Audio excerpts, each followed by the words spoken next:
parts of the site are down for 2 to 3 months. And you've heard of double jeopardy when it comes to like some civil trials or criminal. This is like dodeca jeopardy when it comes to your content. It's the same stuff over again, taken down. So this is not something that you want to be involved in if with the DMCA takedown notices as we have.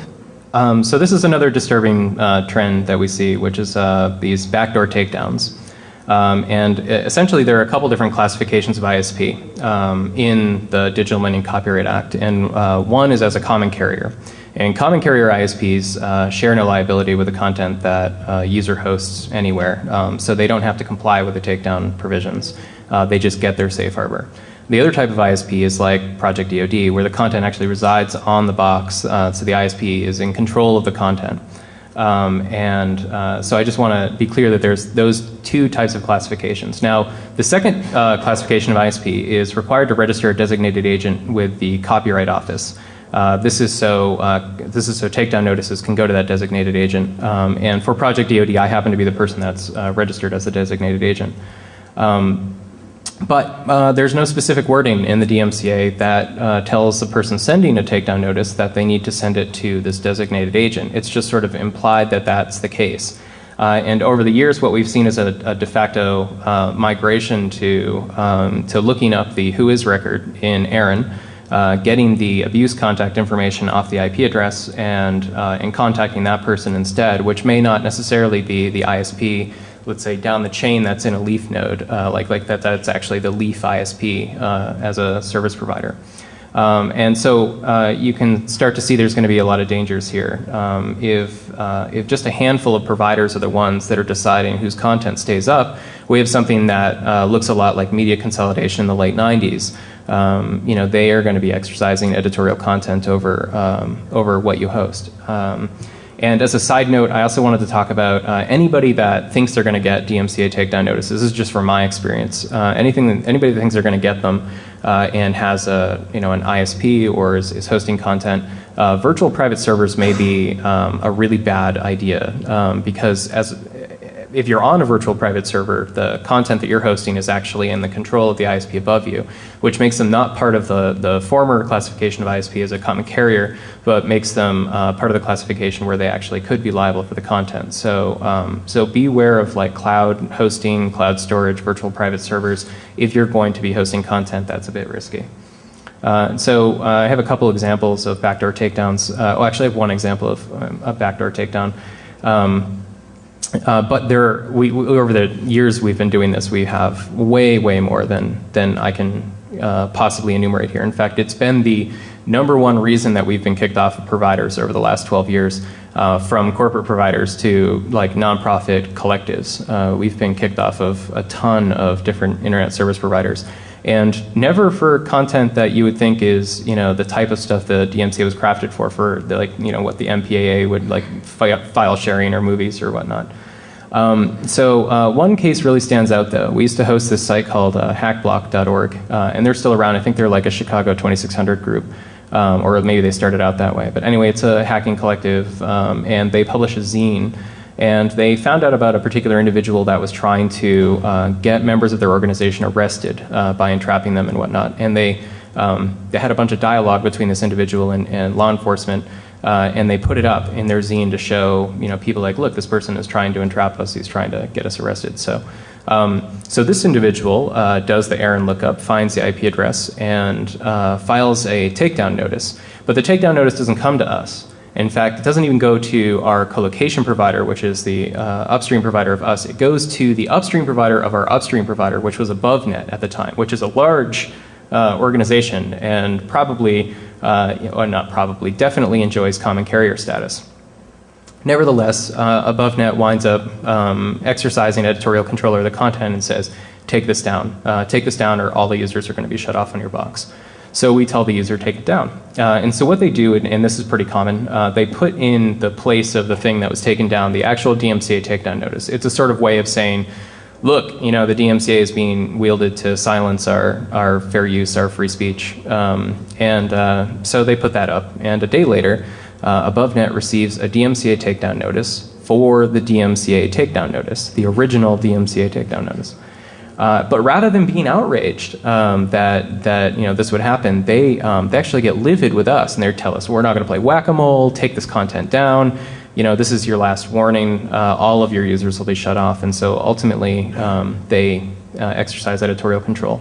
Now today we have a much more functional relationship with our upstream provider, where with Silicon Valley Web Host, at least in one of the nodes that we have, and that's where the Project DoD versus Federici stuff happened. And when he attempted to backdoor us, he went at the upstream provider after we had allowed the user to comply with the counter notice and the content came back up, and he tried to get the ISP to take it down. And they came to us and we said, no, you're a common carrier, maintain your common carrier status. We've already been through the process of all of this. The content is clearly fair use. You don't need to involve yourself. Well, they told Federici this, and he came back and threatened them more, and they got right on the edge of kicking us off. And then we contacted the EFF, and the EFF stepped in and said, okay, no, look, you really need to stand up for these guys. They're doing the right thing. Don't worry, Silicon Valley Web Host, if you suffer liability as a result of this, we'll back you up in court. And so they said, okay, we're a common carrier, and of course nothing happened to them. So again, endless chain of attacks. It's like the shampoo, directions, rinse and repeat over and over again with the same stuff. So, and the problem a lot of ISPs also have is it takes a lot of time to verify that these are new notices, in fact. So a lot of ISPs won't even read it's just, okay, it's a DMC takedown notice. Okay, this is a problem, we'll take it down. And we found more times than not, ISPs don't, they're not even gonna look at it, it comes right down. And of course, Project DoD versus Federici is an example of this. Federici winds up, after the content has come back up, sending us in their takedown notice, which is originally what prompted us to follow 512F and pursue him in court to stop him from doing this. And that's not just this one user, right? And I should also say, really think about it. Like, what for-profit ISPs are really going to use 512F to defend their users, right? This is expensive. You're talking about, we've already been engaged now for like 2 years plus in court with this person. And we just thought that, this was the right kind of case to stand up for. And this particular person, Federici, has silenced all dissent of his medical practice out on the internet, period.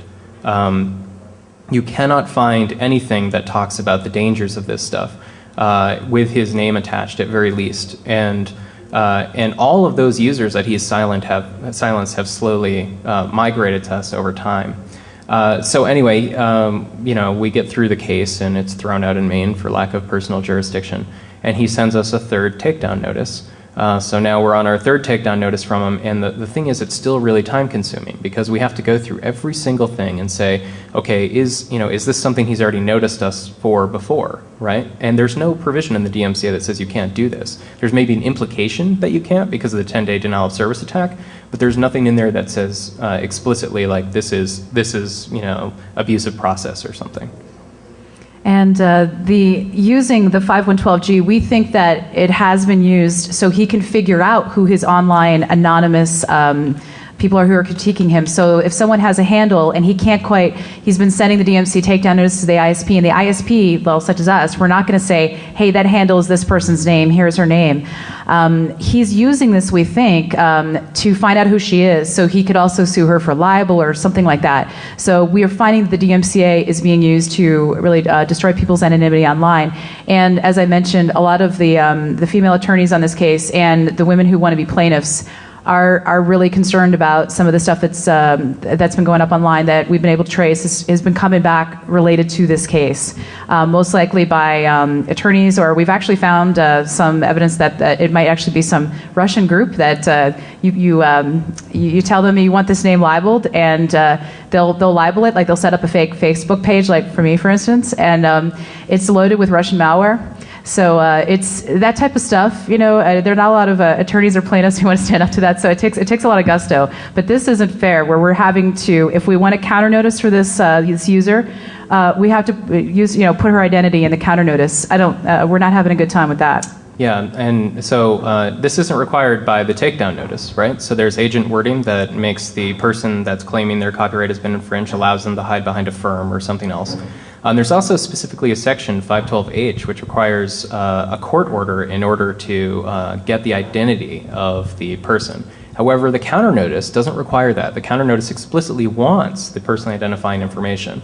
And so what we saw, and this is in a separate case, like I said, remember there's a bunch of people that came to us. This is a totally different domain. It's a support group for survivors of this type of therapy. So I can say she, so it turns out the gender of this individual is known.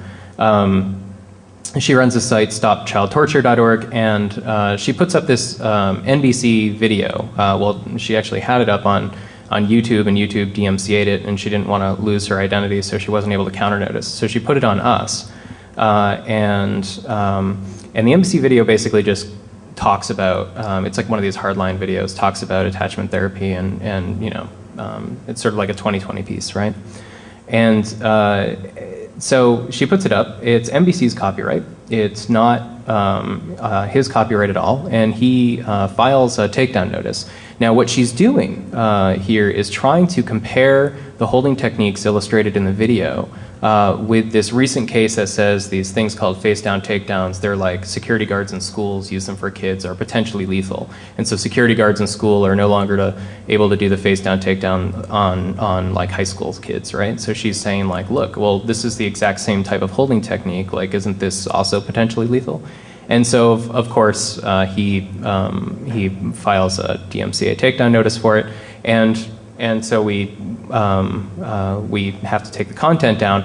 But this time, when he filed it, he sort of specifically says, like, and if this person's going to file a counter notice, which he knows they're probably going to, they better include their personally identifying information. And that's when we found out, oh, wow, look at that. The statute actually requires personally identifying information for the counter notice. And so ultimately, the content stays down because our user wasn't willing to release her identity. But what she did is she wound up having the content hosted on a service called VideoWeed, which is outside of the jurisdiction of the United States and therefore does not need to comply with these sort of DMCA takedown notices. But she has a bunch of ads that pop up when you go to that page now. So the liability is a failure of the DMCA. It seems like what's happening is if you have a very passionate argument about something and you want to talk about it online, and someone doesn't want you to, you use the takedown notices and it will most likely come down, as if you are using copyrighted material to make your point. And when the ISPs are motivated by profit and they're not non-profits like Project DoD, it's difficult. They're most likely not, this takes too much time. They're not going to stand up for you. And also, we have some users that they've lost their Twitter accounts, their Facebook accounts. Those have been DMCA'd as well. Those are down, but at least some of the content for the websites or our blogs, whatever, resides on Project DoD. We've been able to preserve that while Twitter and Facebook, it's come right down for the same type of content. So if this continues with this trend with the takedown notices, we think it's not heading in a good direction. Yeah, and I think this is an important one to me, just because it seems obvious to me that if you have a dispute with somebody over content, that the two most interested parties should really be the ones that should handle that dispute. And the second you try and tie the liability of a third party that only cares about liability to the content, you really don't have a sort of a world that's going to facilitate fair and open discussion of anything.